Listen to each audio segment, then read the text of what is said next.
Арбаңыздар, урматтуу телегөрүүчүлөр, биздин жаңы эл мурас долбоордун экинчи чыгарылышына көңүл буруңуздар. Биздин бүгүнкү коногубуз кыргыз маданий театр журтуна аттын кашкансындай белгилүү кыргыз эл артисти, Токтогул атындагы сыйлыктын ээси, Манас орденинин ээси, айтылуу актриса Назира Мамбетова болмокчу.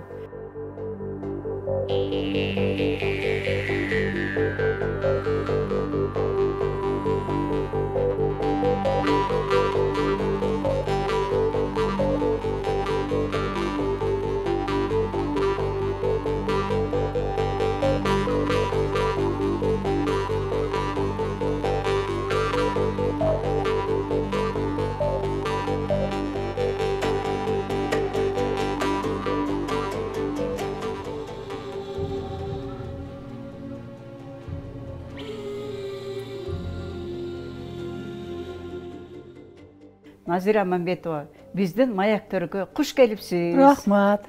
Мынакей азыр экөөбүздүн чыгармачылык кишибиз биздин экөөбүздүн эмне иш кылып аткандарыбыз баары белгилүү бири-бирибизге. Бирок мына элге айта турган экөөбүздүн тең сөзүбүз бар.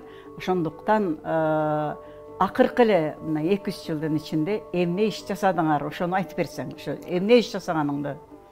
Аны үчүн бир топ убакыт керек. Бирок 2 жылга жетелек. 2 жылга жетелек. 1 жыл толук болду. 2 жыл 2-3 ай болуп, 1 жыл 2 ай болуп калды окшойт. Ошол 1 жыл 2 айдын ичинде 4 спектакльдин ээси болдум. Биринчи Николай Калиданын Старый Зайчиха кыргызча экөө деп котордук. Ал спектакльди бизге Людмила Жапаровна Молдалиева сунуштады. Мен аны котордум. Ал спектакльде жаш таланттуу режиссер Улан Мырза Карыпбаев койду. Ошентип бул биринчи деп туруңуз. Андан кийин эле биз баягы эмеге кирип кеттик. Карантинге. Пандемия боюнча. Пандемия боюнча карантинге кирип кеттик элек. Анан карантинде отурсак, Улан Мырза Карыпбаев экөөбүзгө Кайрат Иманалиевич Олжобаевич бизге согуштун 75 жылдыгына арналган Үмүт деген пьеса жазган экен. Ошону экөөңүздөр иштеп көрбөйсүздөрбү деп сунуштады. Биз жан дилибиз менен макул болдук да, эртең менен театрга келебиз. Бизди машина менен жеткизип келишет, эшикти бекитип алабыз. Анан экөөбүз өз билгенибизди иштедик. Иштеп Үмүт аттуу спектакльди чыгардык. Андан кийин эле Людмила Жапаровна Молдалиева Аяз Глиязовдун репрессиянын 90 жылдыгына арналган 3 аршын жер аттуу пьесасын бизге сунуштады. Аны акчасы менен сунуштады. Биз жапырт 7-8 киши ошол спектакльдин үстүндө иштедик. Андан кийин анан ал спектакльде премьера кыла алган жокпуз. Себеби карантин учуру. Ал дайындадык дагы, Калиданы дагы, Үмүттү дагы. Жат эмес менен спектакльди Аяз Глиязовдукун дайындадык дагы. Бүктөп туруп акырын сандыкка салып катып койдук. Андан кийин биздин театрдагы актриса кыздар ушундай чыгармачылыктан алыстап баратабыз. Ушундай зериктик. Бордюрга отурганыбызга 7-8 ай болуп кетти. Эже, эмне кылалы, жардам бериңизчи деп кыздар келди. Анан мен кыздарга 1-2 пьесаны сунуштадым. Акырында сиздин пьесаңызды Меңдин Мамазайрованын Кечиктиң аттуу пьесасын сиз алып келип бердиңиз. Сиз акчасы менен келдиңиз. Бул пьеса менен анан кыздарга сунуштасам, аябай жактырышты дагы. Ал пьесаны иштеп чыктык дагы. Анан акырын бүктөп катып турдук. Ошон менен 4 спектакль даяр болду да. Бул спектакльде мен режиссердук кылдым. себеби директор Темирлан Асманбековтан уруксат алдым. Үмүт спектаклине 2 жолу Каледага уруксат бербей турду. Анан жат эмесмин, анан кечиктиңди биз коюучулар кечиктим аттуу спектакль кылып көрүүчүлөргө жарыя кылдык. Анан көрүүчүлөр кандай кабыл алды? Өзүңүз көрүп турдуңуз. Үмүттү баягы биринчи онлайн менен тапшырдык да, үмүт 2 жолу коюлду. Аяз Гилязовдун спектакли 2 жолу коюлду.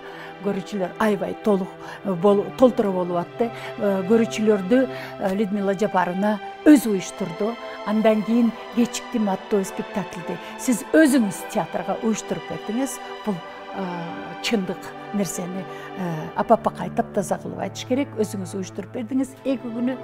Ошон менен анан дагы көрүүчүлөрдү күттүк, администрация көрүүчүлөрдү чакырып келеби деп күттүк, бирок кайра пандемия болуп калып, кайра эшигибиз жабылып калып, азыр ушул 4 спектаклибиз көрүүчүлөрдүн баягы көрүүчүлөргө зар болуп турат. Коюучулар Улан Мырза Карыпбаев мен баш болуп дирекциядан суранып атып, анан дирекция өзү уруксат берип, ошон менен Николай Каледан 2 аттуу спектакли көркөм кеңеште кайра каралып туруп кабыл алынды. Ошон менен 4 спектакль болду дагы. Ушул жылдын башында дайымкыдай эле 27 мартта Ноорус майрамында бул эми театрлар үчүн чоң майрамда мына эргүү ушул Жаныш Кулманбетовдун жетекчилиги астында жана бир топ спонсорлордун алдында жетекчилиги менен жардам менен мына опера балет театрынын Малахит залында өттү да. Ушунда силер тим эле Бакен Кыдыкеев атындагы жаштар театры чамамда 50% эле байгенин баарын жеңип алдыңар го. Коюучу Улан Карыпбаев мыкты режиссер аттуу номинацияны утуп алды. Андан кийин Кайрат Иманалиевдин Үмүт аттуу спектакли жылдын мыкты спектакли жеңип алды. Музыкасы актриса Назира Мамбетова мыкты актриса номинациясын утуп алды. Андан кийин сценограф Юлдаш Нурматов сценографиясын утуп алды. Анан бизге албетте баягы ушунчалык 13 номинацияны утуп алыптырбыз. 13 номинацияны утуп алган экенбиз. Анын ичинде Самолетики деген спектакль бар. Аяктан да утуп алуучулар болду. Боло Самолетики деген спектакль жаш көрүүчүлөргө арналган спектакль экен. Аяктан да утуп алуучулар болду. Гүлмира Турсунбаева аялдардын мыкты ролун 19-жылга утуп алды, а биз болсо 20-жылдыкын утуп алдык.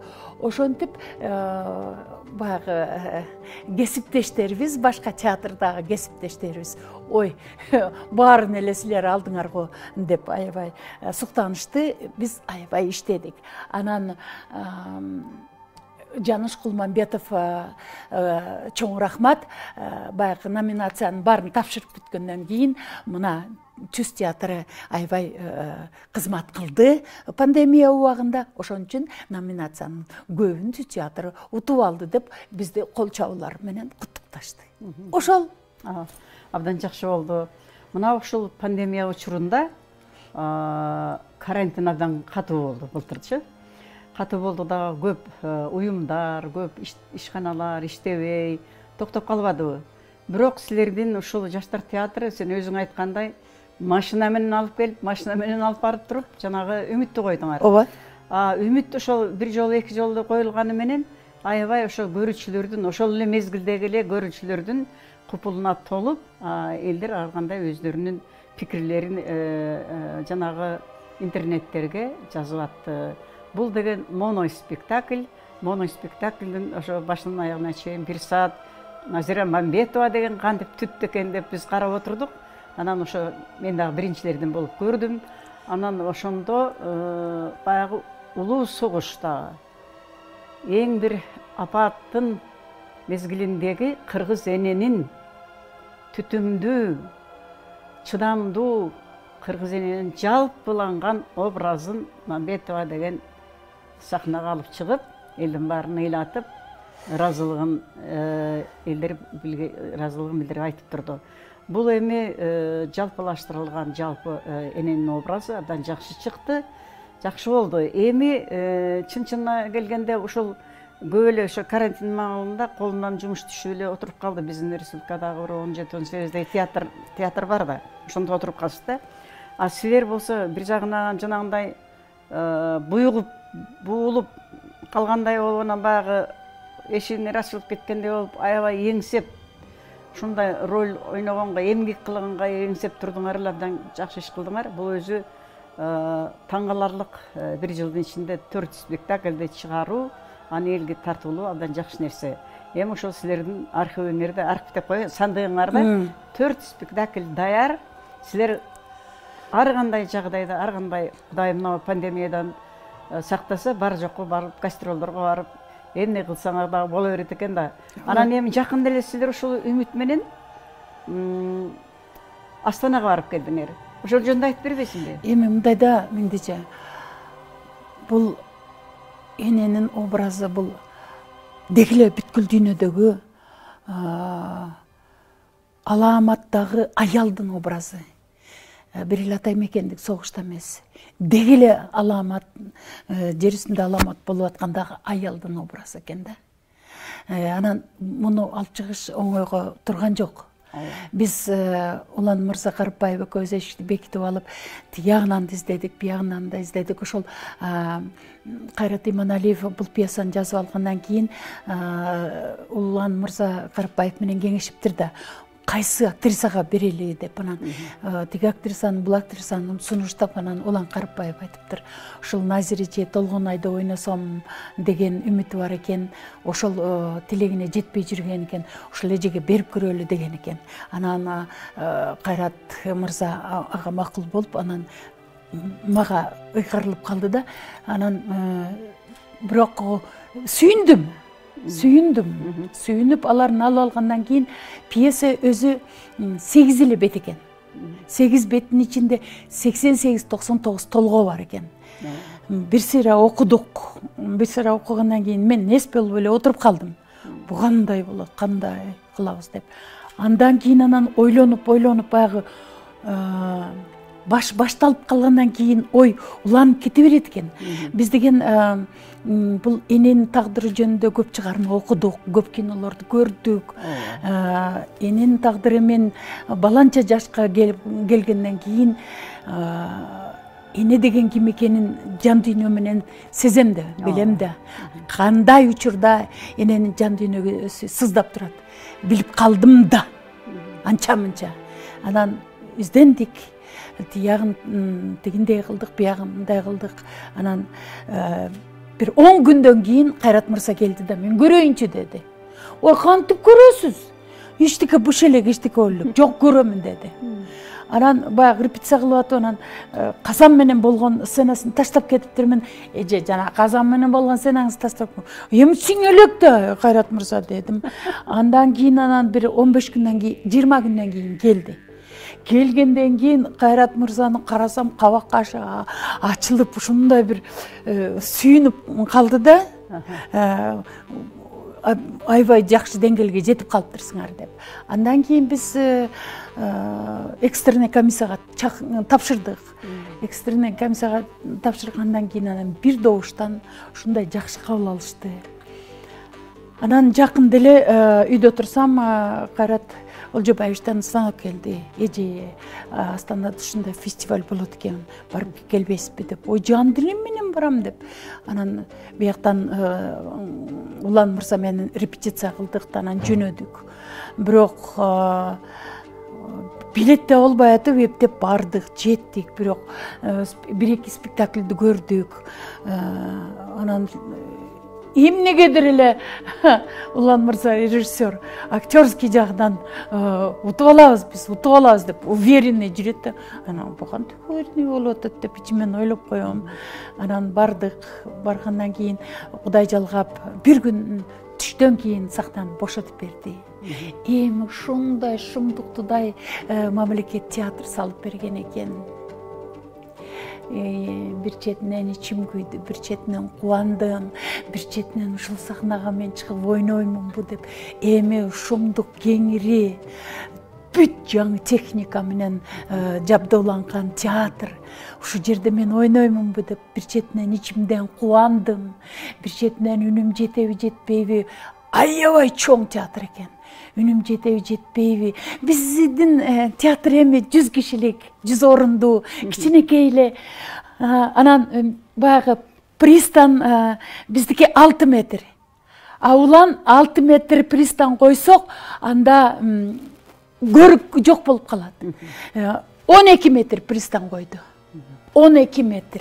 Тек барганда. Астананын сахнасына 12 метр. Эгерде 6 метр пристан койсок, анда кичинекей курчактай эле болуп калат, чукчуюп калат. Андан көрөкчү 12 метр коем деп 12. Энени элестетип алыңыз. 6 метрге чуркап жүргөн жаным 12 метрге чуркап. Анан бирок мен каршы болгон жокмун. Бир кезде 70 багы сууга секирген жери бар да. 70 сантиметр бийиктикте коюшуптур.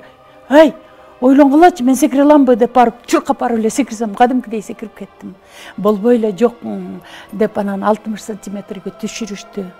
Анан бирок фестивалда мен сездим, эл биздин спектакльди аябай күттү. Эмнегедир?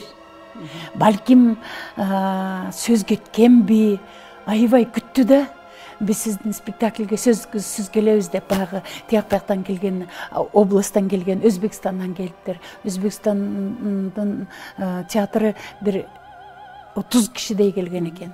30 чакты киши келген экен. Алар коюп эле кайра кетишти. Калган областной театрлар көптөрү ошол Астанада турушту. Көрөбүз деп аябай күткөнү мен сездим. Анда мурунку күнү Улан экөөбүздү суранышты театрдагылар мастер-класс өткөзүп бергиле деп. Мен аябай толкундандым. А жерде кирип барсам народный артисттер отурган экен. Ичимден аттың дей жүрдүм, мен ушуларга кантип мен мастер-класс өтөм деп аябай чочуп кеттим дагы. Анан баягы эми биз чыгармачылык адамбыз да. Баягы мастер-класста отурган көрүүчүлөрүбүз дагы ушундай бир өзүнө жакындаткан суроолорду берип бизди өзүнө жакындатып алды дагы. 1,5 саат кантип өтүп кеткенин билбей калдык мастер-класста. Анан эми жакшы суроолор берди. Ролдун үстүнө кантип иштейсиз деди. Ушундай кебетеңизди кантип сактап жүрөсүз деди. Ушундай суроолор көп болду. Канча жаштасыз? Канча жылдан бери эмгектенип атасыз? Анан мен 51 жылдан бери сахнада десем, ой дешет. Канчадасыз дейт, мен жашырбай айтып бердим. 73-кө толдум деп. Ой дешет. Эмне кылабыз эми? Баягы бири-бирибизди аябай жакшы түшүнүп аттык. Алар дагы режиссерлор экен, алар да сценографтар экен, народный артисттер, жапжаш артисттер отурду. Ал күнү мастер-классыбыз өттү. Андан кийин мастер-класс өткөндөн кийин анан бир сыйра репетиция кылып алдык.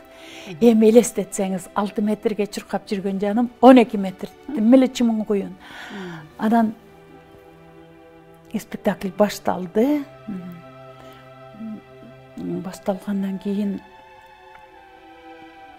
мен баягы музыка коштоп турат да. Ошо музыкадан кечпей калбайын. Жаңы мезансценалар менен барганбыз тияка баратканда. Аларды унутуп калбайын. Ушундай бир аракетке түштүм дагы, бир жактан жашиктин капкагын жаап коюшум керек эле. Ошо жерде унутуп калыптырман. Анан билесизби меңдиче спектакль бүттү, бүткөндөн кийин кулагым чуу эле дечишти. Ушундай аплодисмент кетти. Мен дендирөө болуп эле туруп калдым. эми сөз менен айтып жеткизе албайм. Анан поклон кылдык, Зарима экөөбүз поклон кылдык. Аңгы чакта болбой эле министр, Казакстандын маданият министри сахнага чыгып келди. Анан моментип мени көздөй келатат дагы, көзүнүн жашы көл тала. Көзүнүн жашы мончоктоп көл тала министрдин. Анан өзү чыгармачыл адам экен, өзү музыкант экен, композитор экен.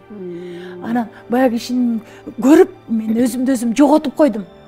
Ыйлап, кучагын жайып, мага ыйлап келатканын көрүп, мен өзүмдү өзүм жоготуп койдум. Анан мынтип карасам, сахнада башка театрларда бирден гүл коюп аткан. А биздики 3 корзина атлас гүлү коюлат деп ведущий айтылып 3 корзина туруп калды. Мен өзүмдү өзүм жоготуп койдум дагы, Улан мырзаны поклонго чакырганды унутуп калыптырмын. Анан болбой эле поклон болуп атат, министр турат, болбой эле поклон болуп атат. Анан айлам кеттим дагы, тетиги авансценага бардым дагы, тизелеп отуруп бердим. Тизелеп отурдум, анан туруп келдим, режиссерымду поклонго чакырганды унутуп калыптырмын. Аңгы жакта болбой эле министр сүйлөп баштады, анан эле министр өзү чакырып алды. Режиссерду, Улан мырза Карыпбаевди. Ошону менен анан баягы көшөгө жабылды. Көшөгө жабылгандан кийин көшөгөнүн ичинде эл толтура. Эртеси дагы спектакль болот да. Анан машинисттер кыйкырып атат микрофон менен. Назира апайды көтөрүп алып, сахнаны бизге көтөрүп чыгып кетиңиздерчи, сахнаны бошотуңуздар. Биз спектакль, эртеңки спектакльге даярданышыбыз керек. Назира апайды көтөрүп алып кетиңиздер. Биз эртеңки спектакльге даярданышыбыз керек. Анан бир убакта бир бала келди дагы, министр сизди күтүп атат деди. Чуркап качып чыгып кеттик. Өнөр деген адамдын кайсыл формасы болбосун өнөрдүн. Сүрөтчү болобу, ырчы болобу, композитор болобу, актриса, актер болобу. Бул кайсы мезгилде болсо дагы адамдын жанын тынч койбойт экен да. Мына ушундай мезгилде дагы барып силер казактын, Астанадагы казактын көрүүчүлөрүн дүргүтүп, министринен бери ыйлатып, ошентип келипсиңер. Мунун өзү бул деген өнөрдүн, эмгектин акыбети. Бул өзү ал эмне үчүн ыйлады министр? Анткени алар казак болгону менен энебиздир да, ар биринин энеси бар да. Бул дүйнөдөгү бул жашоонун куту, кубаты, очогу, туткасы бул эне да. Бул эненин образы ошол согуш маалында энелер түттү го. Энелер түттү тылда. Абдан жакшы спектакль болгон. 75 жылдыгына Кайрат Иманалиева бул чоң белек болду да, бул жакшы нерсе. Эми мынакей, Назира, сен деген, мен сени биринчи жанагы Земля Санниковада ойногон Гашарды ойногон ошо кичинекей образың. Анкелонка. Ошондон баштап мен көңүл буруп калгам да. Ошондон бери сен өтө чоң бийиктерди аштың, кыйынчылыкты көрдүң. Бул кыйынчылык деген чыгармачылыктын кыйынчылыгы бардык өнөрчүлөрдө бирдей, формасы гана башка. Түнүгүн отуруп алып чыгарма жазган акындардыкы башка, өзүнүн эмесине, бункерине кирип алып ташты чокуган скульпторлордукы өзүнчө башка. Бирок формасы баягы баары бир чыгармачылык. Чыгармачылык, эргүү, кыйналуу, страдания, изденүү, анан ага жетүү, жетпей калуу баары бирдей эле болот. Бирок ошонун ичинен баягы таланттуу болот, таланты жок болот, ортозар болот дегендей. Эми ушунчалык мына сен азыр толукташып турган кезиң дагы эле, сен баягы 70-тен ашкан менен бул өнөр, анан кийин энергия, менин оюмча да, анан бул көрөнгө, кыргызча айтайынчы, кыргызча айтканда адамдын ар жакта дүйнө, жан дүйнөсүндө жаткан көрөнгө ар кимде ар кандай болот экен. Мына кээ бир ырчылар айлалы. Тим эле жалында ырдайт дагы 30-40-ка баргандан 40-ка жетпей эле жалп өчөт. Акындарда ошондойлор бар, жазуучуларда ошондойлор бар. Бардыгы эле өнөрлөрдө ошондой жарк этип күйүп жалп этип өчүп калгандар бар. Ал эми ошол акырындык менен жалындап отуруп көрөнгө ошол кайсы бир өнөрпоздун өмүрүнүн аягына чейин баягы көрөнгөсү түтүп берген, көрөнгөсү булактай болуп жанып турган бул көрөнгө абдан кызык да. Мунун сырын эч ким бул мындай болсо мындай болот, тигиндей болсо тигиндей болот деп эч ким аны бир рецепт бере албайт. Бул ушундай кызык нерсе, бул сырдуу нерсе да. Эми ушул мынакей сен кино жаатында көп ролдорду ойнодуң, кино жаатындагы эң көрүнүктүү эмең азыркы ролуң бул Курманжан датка. Кийинки Тузу чөлдөгүнү айтпайын, көрбөй калдым мен. Бул Курманжан датканын улгайгандагы, жаш жеткендеги образын, бирок баягы Алымбек даткадан ажырагандан кийинки 2 чылбыр бир тизгин колуна тийген кездеги образын аткардың да. Мага абдан жакты. Биз ошондо эгемендүүлүктүн 31 августка карата койгондо ошо фильмди Манас ресторан деген эмес, Манас кинотеатрында. Ошондо биз эмнегедир ыйлап отуруп көрдүк да. Ыйлаганда бир жагын ыйлаганыбыз эмне болду? Бул актерлор менен актрисалардын күчү. Ал эми дагы экинчи жагы курган кыргыз илгертен бери чоң империялардын жеми болуп келген.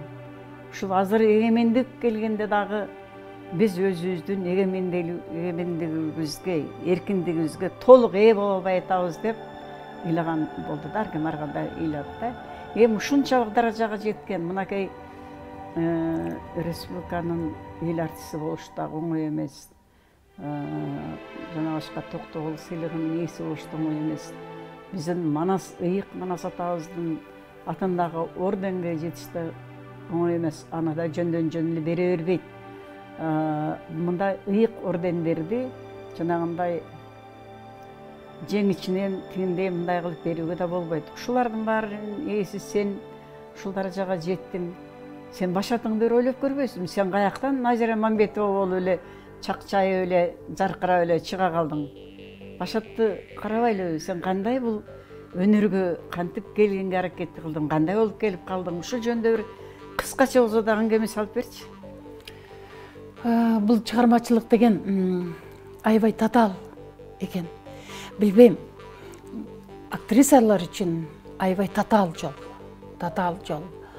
Бирок ушул жолго мен деген 5-6 жашта болсом керек эле.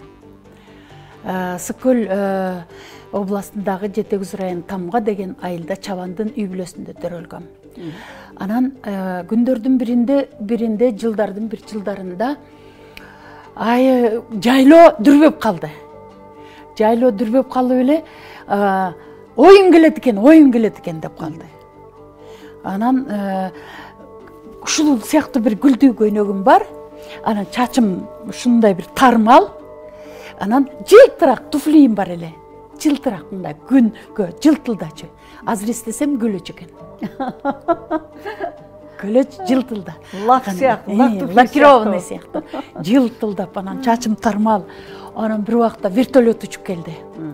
Вертолет учуп келсе, вертолеттон кишилер түштү дагы, боз үйгө кирип кетти. Чабандар отурат, мындай швердин үстүндө атчандар отурат, аялдар, бала бакырасы менен элдер көп. Анан боз үйдүн ичине кирип кетип эле баягы жерден эле башка кишилер чыкты боз үйдөн.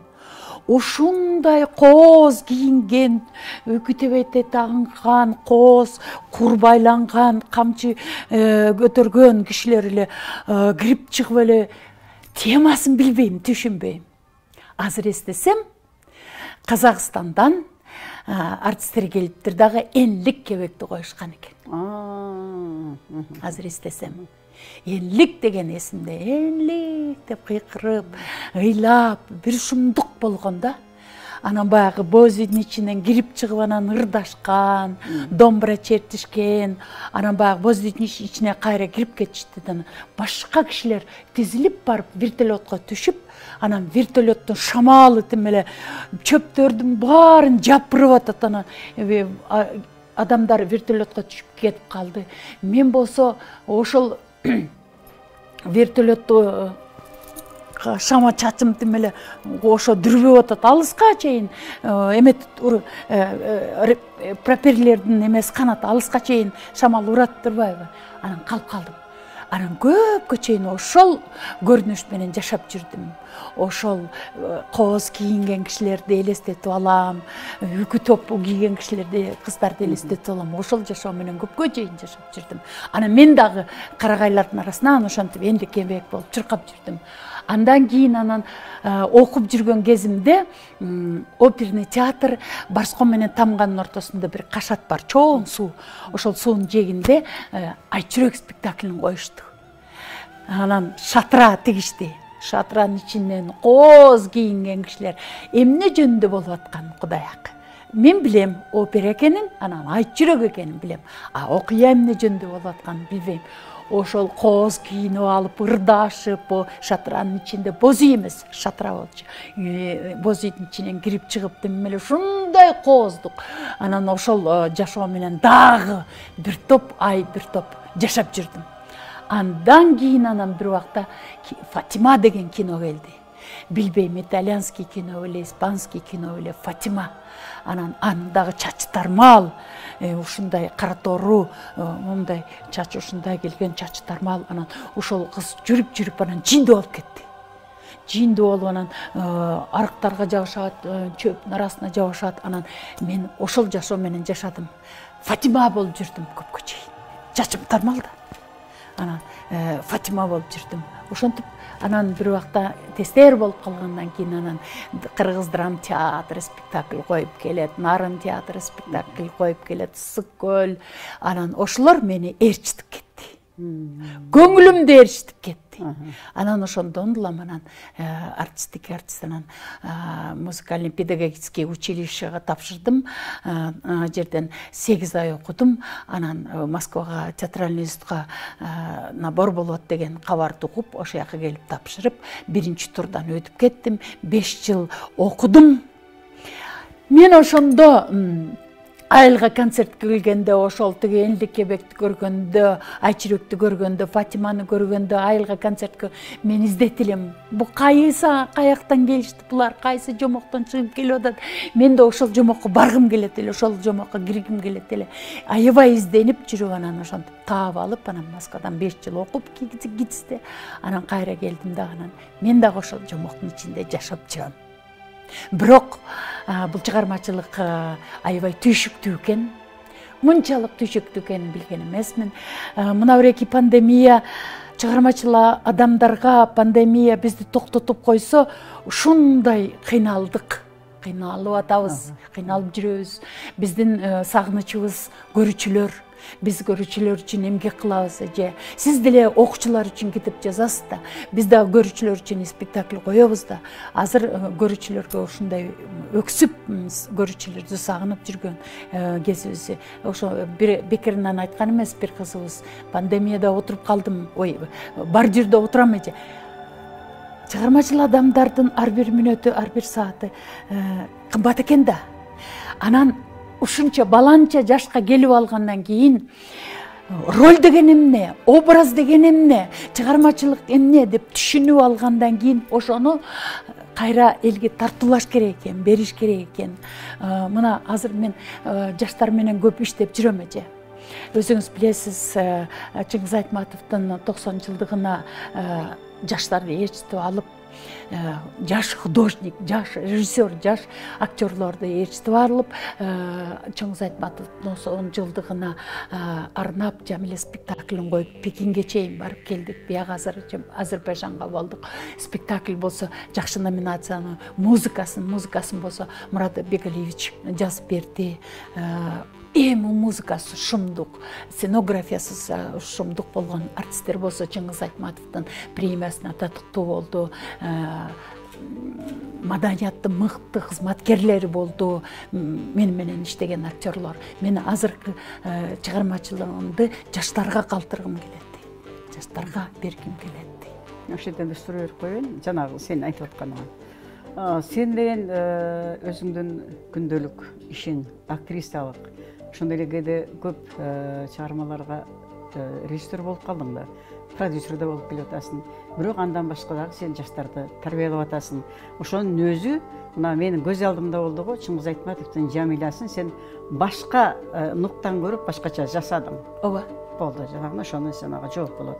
Андан кийин так муну менин баамымда да ар бир ролду, ар бир актер или актриса өзүнчө трактовкалап, өздөрүнчө түшүнүгү менен жан дүйнөсүн алып чыгат. Режиссердин, албетте режиссердин айтканы дагы алардын эмеси дагы чоң нерсеге жетет ээ болот дечи. Мисалы сен мына кинодо мен Тяншанда Кадичаны биз тез каарман катары көрөбүз. Бакен эже ойногон бир кезде, бир эле серия болуп чыккан, бир серия болуп элет.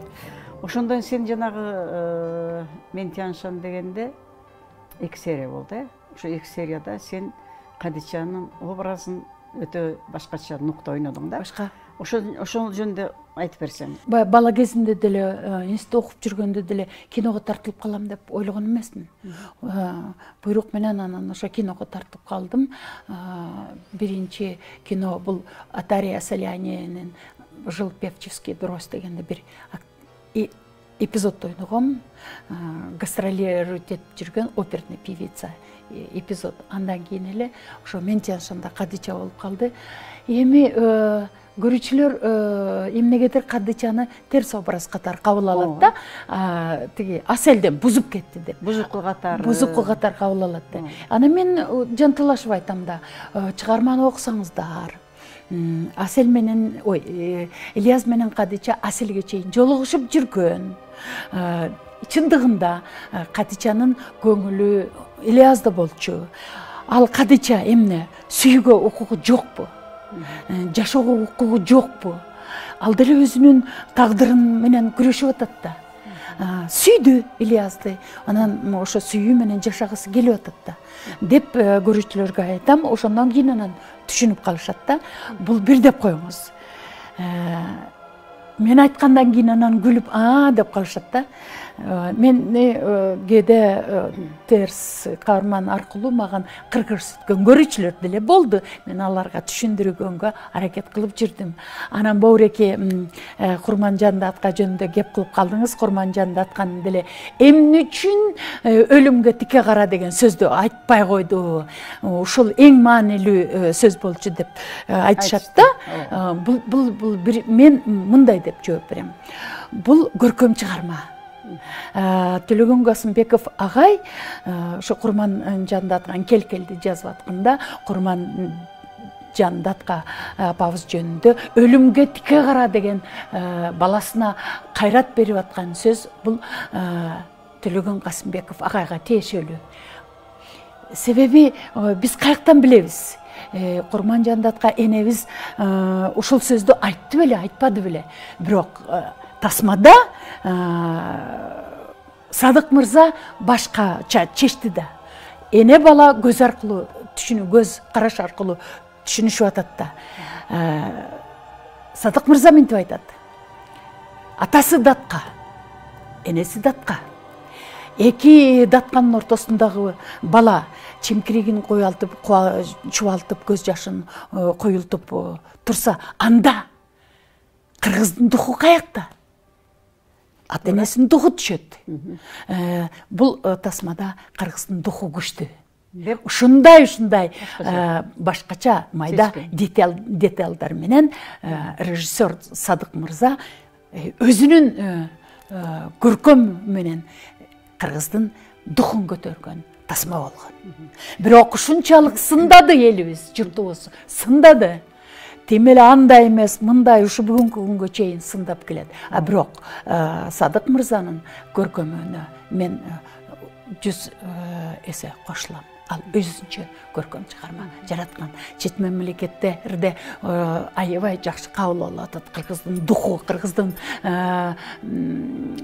природасы ушундай күчтүү экен деп кабыл алышат. Мен ал жагынан Садык мырзаны колдойм. Ошол жерден бир эме ой келет да. Мен муну көп башка актрисалардан, актерлордон көрүп жүрөм да. Мисалы сен Курманжанда атканын фундаменталдуу образын түздүң да. Мен ошентип ойлойм да. Анан сен ошону түзгөндө баягы түшүнгөн элдер аябай сени колдоду, бетиңен өптүк, кучактадык, гүлдөрдү бердик дегенде элдер ыраазы болдук дегендей себеби дегенде ошол жерде чындыгында эле кыргыз эненин түтүмдүүлүгү, духу, руху анан сонун көрсөтүлгөн да. Ошо фильмде.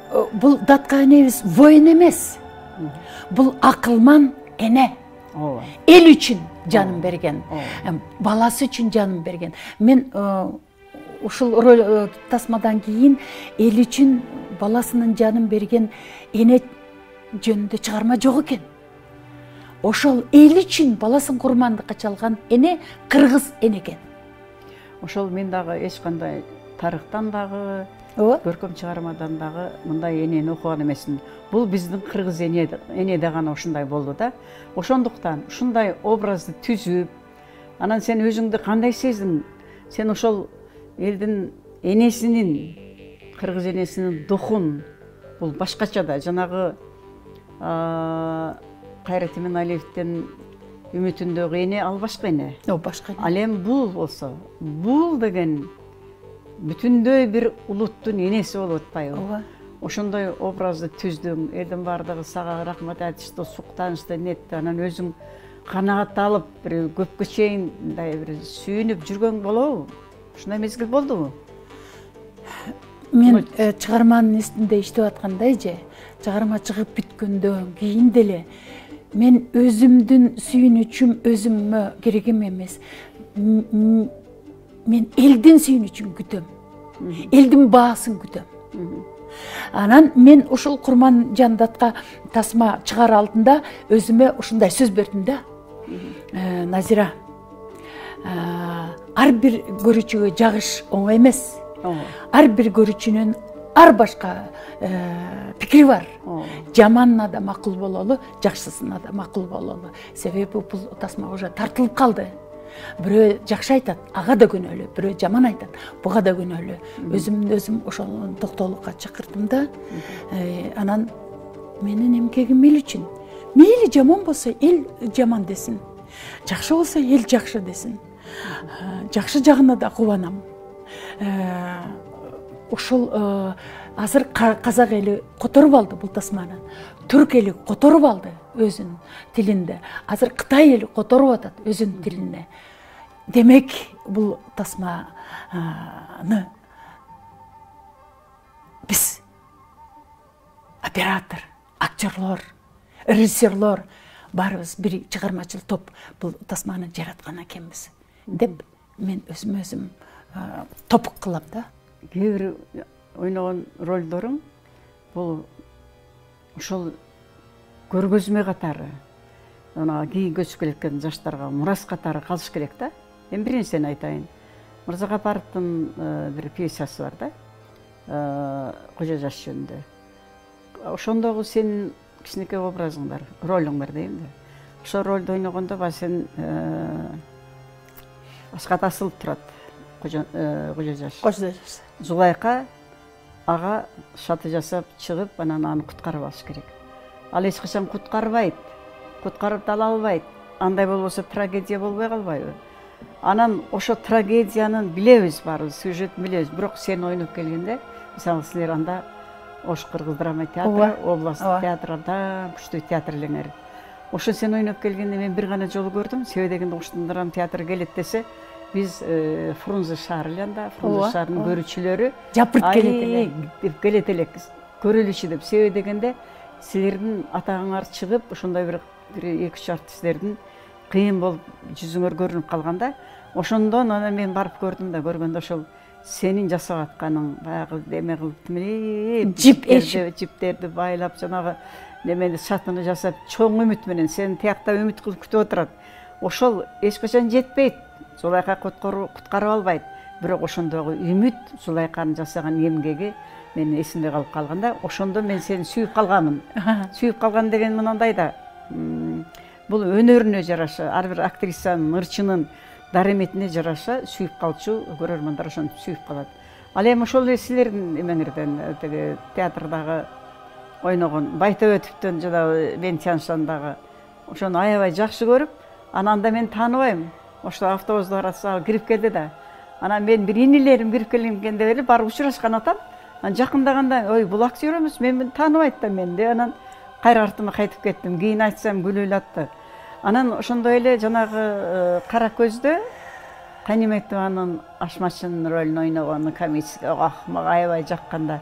Ошон үчүн мен силерди ошол театрдан сени, Байтөбөтовдү, Каниметованы үчөөңөрдү мындай бөлүп ошол театрдын бир алдыңкы жаркыраган жылдыздары деп өзүм ошентип ишенчү да. Анан ошондуктан силер ошо мен ойлогондой эле, эл ойлогондой эле биринчилерден болуп силер баягы бизде званияларды берет эмес, атак даңктарга үчөөңөр биринчи жеттиңер да.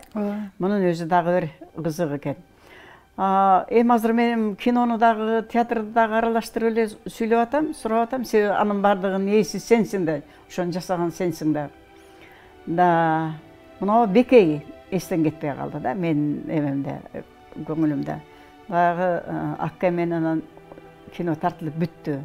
Анан Россия кинотеатрында ошондо премьера кылышты. Анан премьера кылгандан кийин баарыбыз тең барып көрдүк. Киночулар тигиндей мындай, Жоло Мамутовдай тирүү, Чыңгыз Айтматов, Керезеже өзү келип, өздөрү экөө тең келип, анан ошол жерден премьера болуп, анан премьера бүткөндөн кийин кичине осуждение болуп, анан алар бизге чай берди анан. Ошондо Момун чалы менен эле Бекейге бора чыгандар, аябай ошону айткандар, ошону сен жаштыгыңга карабай, ошол гримди да аябай сонун койгондо, ушунчалык бул турмуштан байкуш, бул турмуштан азап тарткан, өзүнүн төрөбөгөндүгү үчүн чоң күнөөгө калган бир аялдын, ушу жаш келиндин образын аябай жакшы жасагансың да. Анын үстүнө жанагы тиги Маспалов келип алып, токмоктойт эмес, сабайт. Байкуш Момун чал ыйлап турат, биз да титиреп карап отурабыз. Эми бирдеме кылып койбосо экен, өлтүрүп койбосо экен деп, баягы үйдүн баары ызы-чуу болуп атат да. Ушундай нерселерди кантип ойнодуң сен ошону? Жакшы элең да. Бул жерде режиссердун күчтүүлүгү да экранда Оразкул Бекейди сабап аткан жери жок. Бирок бай Оразкулдон таяк жеген Бекейби деп ушинтишет да. Бирок сабаган жери жок болсо дагы ошол таяк жеген жери көрүүчүлөрдүн эсинде да. Эми бул аябай баягы этап менен жазылган образдар да. Бул Бекей Айтматовдун Айтматов агайыбыз аялдардын образын күчтүү жазган. Ушуну эстесеңиз, мына Бекей. Андан кийин эле азап тиги немечи Найман эне. Ылдыкый этап эски мурунку. Андан кийин жүрүп отуруп, жаңыланып отуруп, анан Толгонай. Андан кийин анан Жамила. Ушундай этапный образдан Бибижандар. Бул бир мен бактылуумун. Ушул Айтматовдун чыгармаларына ойноп калганыма. Себеби кыргыз аялдарын дүйнө жүзүнө таанытып атпайбы Чыңгыз агайыбыз? Чыңгыз агайдын чыгармалары дүйнө жүзүндө 40-60 тилге которулду, 60 тилге которулдубу? Көп, 78 деп жүрүшөт. Ошончо калкка, ошончо элге кыргыз аялдардын образы күчтүү түзүлгөн. Ошондон мен Бекейди ойнодум, Жайдарын ойнодум, Найман энени ойнодум, Толгонайды Пашчышты ойнодум. Себеби экинчи курста менин биринчи ролум Толгонай. ГИТИСтен биринчи адеп эле ролду бергенде мага Толгонайдын образын берген. Анда Атырбелик ойногонбуз. Андан кийин башка Атырбын ойнодум. Андан кийин дагы бир мероприятияда баягы Майсалбекти тосгон жерин ойнодум. Тиги экинчи курста болсо баягы жаш кезиндечи тиги Субанкул айтат го, Толгунай биздин Торгой сарып атат деп. Ошол кусокто ойногом. Андан кийин баягы Толгунайдын дүйнө жүзүнө эмне үчүн адамдар согуш жашай албайт ошол. Иши Толгунайды кусок менен ойноп бүттүм ушул. Бирок жалпы ойной элекмин да. Анан ошо мен аябай сүйүнөм да. Чыңгызгайдын аялдарды дүйнө жүзүнө тааныткан кантип кандай адам. Эми аякта Жамиланы коюп атканда биз 15-20 күн Жамиланы кайра окудук да. Ошондо ушундук подтексттер бар экен да. Ушул Чыңгыз Айтматовдун чыгармаларын окусак, кайра окусак, ошондо канткенде адам угулу адам болот экен деген жыйынтык келет экен. Анан дагы бир эже мен айтайын дегеним эң эле кызык нерсе, бул башка актрисалардын тагдырында барбы жокпу билбейм. Мен деген 8 актрисанын образын ойнодум. Ушун айтсаң, актриса атка конгону 8 актрисанын ролун ойнодум. Бирок критиктердин атынан бул актрисага окшош болуп калыптыр деп уккан жокмун. Санап берейинби?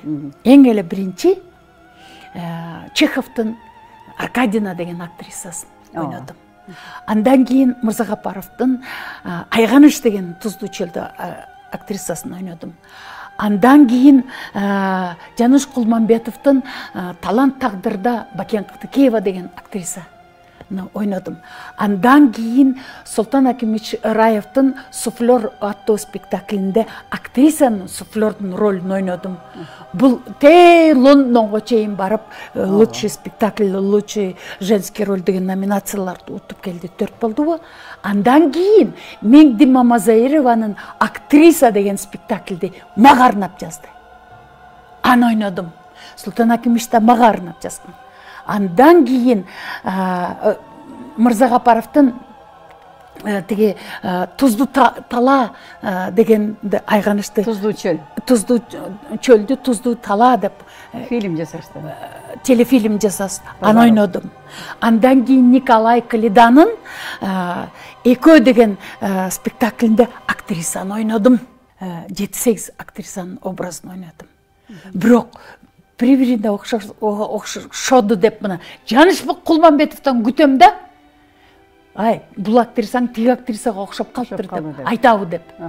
Жаныш Кулманбетов баарын көрдү да, Аркадинаны да көргөн, тигини да көргөн, мында көрүп баарын көргөн. Бирок бирин дагы окшоп калды, тиги актрисаң бул актрисага окшоп калды деген сөздү уга элекмин. Маган баары тең, ушул актрисанын ролдору баары тең мен үчүн кымбат да. Баары тең ушундай терең жазылган актрисалар. Мына ошол эле Николай Калидан актрисанын окуусун окуп, анан тиги шаарда окуп, бул шаарда окуп, Москвада анан иштеп, ушул анан Меңди Мамазаированын актрисасы эң күчтүү жазылган. Ал тиги сиздин актрисадагы партнерлору жөнүндө айтып атат, тагдыры жөнүндө айтып атат. Эмне үчүн адамдар ушундай жаралганбыз деп айтып атат. Бул дагы күчтүү. Анан Султан Акимович Раевдин суфлёру дагы, анан Бакен Кыдыкеева анын образы дагы күчтүү жазылган актрисалардын ролун ойнодум эже. Драмалык образдар жараттым. Жакшысын да жараттым, жаман да жараттым. Кинода жараттым, ушундан бир каниет алдың. Ошо каниет алган үчүн биринен бири улашып, сенин энергияң, күчүң ашыкташып, ушул мезгилге жеттиң. Кудайга шүгүр, элиңдин сыйындасың. Кудайга шүгүр, өкмөт, мамлекет жагынан дагы өзүңө тиешелүү сыйыңды берип келатат. Бир дагы сый, ушу сыйга татыктуу эле малбай калдым деп өкүнгөнүң көргөн жокмун. Сен ага өкүнбөйсүң дагы, ага умтулбайсың дагы, сен колуңа берген ишти жасайсың, майын чыгарып, сен өзүңдөн актриса экениңди билгизип, өзүңдөн милдетиңди билип, ошонун баарын жасап келе жатасың. Анан эми өкүнгөн бири кайсы ролдорду ойнобой калдым, же бир кайсы ролду чийик ойноп койдум деген өкүнүч болобу сенде? Болбой коймок белечи. Болот, толуп атат. Бирок өкүнүчтү эмки иште адилет так режиссердун, драматургдун берген тапшырмасын ишенимин аткарганга жанталашам да. Эже мен бактылуумун. Акыркы жылдары мына өзүңүз баш болуп драматургдар пьесасы менен, акчасы менен кел Назира иштейли деп келип атат. Мен санап берейин. Султан Акимович Чираев, Кайрат Иманалиев, Меңди Мамазаирова, Людмила Молдалиева, ушундай адамдар кел Назира иштейли деп мага ишенип келип аткандан кийин мен демек сиздердин ишенимиңерге толгон экенмин да. Ошон үчүн сиздер пьеса менен, акчасы менен келип атасыздар да. Мен ишенимге татыган үчүн мен миң мертебе ошол жерден пайдаланып рахмат айткым келет. Сизге, Геннадий Садырович Базаровка, Султан Акимович Чираевка, Кайрат Иманалиевке, художниктер, партнерлорма рахмат айткым келет. Анан мына бир нерсе бар да. Баягы режиссер бул дирижер сыяктуу. Ооба. Дирижер да канча сандаган оркестрди башкарып турат. Ошонун эми нугунан чыга албайт. Ал эми театрда режиссер да ошол дирижер сыяктуу. Ал эми ошонун нугунан чыгып кетип талашкан мезгилдериң болдубу? Өзүңчө кеткен. Мына ролду мен сен ушундай ойно деп атасың. Мен мындай ойношум керек. Эмне үчүн мен ушундай ойношум керек? Бул деген мындай жазылган дегендер болдубу? Нак эле тиги режиссердун драматургиянын изинен чыгып кетпеш керек. Бирок ар бир чыгармачыл адам өзүнүн кылып аткан ишине автор болуш керек. Мен ролума ошол драматургдун, режиссердун айтканына баш ийип туруп анан ички жан дүйнөмдү кошуп туруп анан автор болом. Эгерде мен өзүмдүн жан дүйнөмдү ошого режиссерго анан драматургка кошмолобосом, анда кандайча болуп калат анда? Такыр эле байлап салсаң болбойт да. Демек, актрисанын түрү болот экен. Значит, ой жүгүртө алган актрисалар, актерлор өзүнүн чыныгы ролун ким экенин, же ошол кезде Манас экенин, же Канеке экенин, же Курманжан экенин, же болбосо жөнөкөй эле бир актриса экенин табат экен да, значит, Жок, мен өзүмдүн да пикирим болуш керек. Менин жан дүйнөмөн туулуп чыгыш керек ошол образ. Автордун да, режиссердун дагы тилин алып туруп, ошол образ мен жан дүйнөмөн туулуш керек. А эгерде мен жан дүйнөмөн туулбасам да, мен көрүүчүнү ишендире албай калам да. Көрүүчү мага ишенбей калат. Мен эмне үчүн мен ыраазымын. Ушул акыркы жылдары көрүүчүлөр жылмайып туруп салам берет, тааныбаган көрүүчүлөр. Демек, менин кылып аткан ишиме ынанган адамдар деп ойлойсуң да? Ойлойм да. Ыраазы болуп аткан экен деп. Сынчылар болуш керек, сындаш керек, аны да угуш керек. Анын дагы пайдалуу жактарын алыш керек деп ойлойм. Дагы бир сурай турган нерсем да, сенин көчөдө жүргөндө, чогулуштарда, көп эл чогулган жыйындарда аябай жарашыктуу, жакшынакай кийинесиң. Сен өзүңдүн стилиңиң барбы, же өзүң эле татымыңбы? Өзүм эле, мен эч кандай стилистке кайрылбайм. Өзүм макияж кылам, өзүм кийимди өзүм тандайм. Эми азыр эл көзүнө көрүнүп калгандан кийин өзүңдү өзүң ала жүрүшүң керек да. Өзүң кармап, өзүң ала жүрсөң дагы тигинтип атыптыр, минтип атыптыр деп деле кеп кылышат. Шалпайып калсаң, шалпайып калыптыр деп да кеп кылышат. Мына мен эл арасында жүрөм да, сен жок жерде да жүрөм. Анан айтат, жанагы Назира актрисачы дейт, жакшынакай болуп жүрөт, дайыма дейт. Анан бетин тез-тез тарттырып турабы дейт. Анан айттым, мен билгенден Назира бетин эч качан тарттырбайт дедим. Ал тарттырыш үчүн ага чоң килеген акча керек. Каяктагы акча каякта бар Анан экен? ал деген пенсионер болсо, анан бир мизерный айлык алса, андай болбойт да десем, бирөө ишенбейт, анын сизге деле айтпайт турбайбы сырын дейт. Анан мен айттым, ал андай бетин тарттырганын эч качан ал менден жашырбайт эле, тарттырбаса керек. Ал тарттырыш үчүн тиги чет мамлекетке барыш керек. Жок дегенде Россияга барыш керек. Ал эми Россиянын актрисалары чет мамлекеттегилер ал дайым ошентишет. Ага деген килеген акча керек, каражат керек. Андайга биздин актрисаларыбыз жете элек деп ойлойм да. Мен азыр бизде тарттырган билбейт экенмин, ким тарттырып жүрөт. Мен ишенсеңиздер ишениңиздер, ишенбесеңиздер өзүңүздөрдүн эркиңиздер. Себеби бир кезде ошондой ушак чыгып кеткен. Эми бул көзгө көрүнүп калган кишилерге асыла берет турбайбы? Бетин тарттырып алган деп биз өзүбүздүн эле театрдагылар кеп кылышкан. Мейли, мен өзүмдө бар чындык. Өзүмдө бар. Мен өзүмө өзүм, анан бир Кудай бар. Анан өзүм бармын. Калгандары эмне десе өзүлөрүнүн шоору. Мейли, дей берсин. Кеп кылганга деле бир тема керек да. Эже, сизге чоң рахмат. Сиздин темаңыз элдик мурас деген тема экен. Эл мурасы деген тема экен. Мен эми ушул кылып аткан ишим менен, жасап аткан чыгармачылыгым менен анча-мынча болсо дагы мурас калтырдымбы деген жаштарга, көрүүчүлөргө, келечекке мурас калтырайын деген дитим бар, дилим бар. Ошого жетсем, мен Кудайга ыраазымын. Бирок жетейин деген аракетим бар. Мен баланча жашка чыксам дагы моуреки көөдөнүм чыгармачылыкка толуп турат. Дагы иштегим келип турат. Мен чарчай элекмин. Чыгармачыл адамдар чарчабайт турбайбы? Чыгармачыл адамдардын тетигирки яктан келген, Кудай Тааламдан берген бир дарамети ого өтөр мындай эргитип турат экен адамды. Ошол таптамын эже. Кыргыздын мыкты аялдарынын образын жаратып, мыкты энелеринин образын жаратып, сенин энергияң эч качан өчпөсүн. Жанагы көрөнгө дебедим ба дегенде, көрөнгөң булактап тура берсин. Ошондой эле сага мен ден соолук каалаймын. Анан биздин ушул эл мурас жаңы долбоорубузду куттуктап, колдоп, анан кийин биздин чакырган маектөрүбүзгө келип бергениңе чоң рахмат. Мен каалаймын сиздерге чыгармачылык ийгилик. Бул мурастын өмүрү узун болсун, үзүлбөсүн.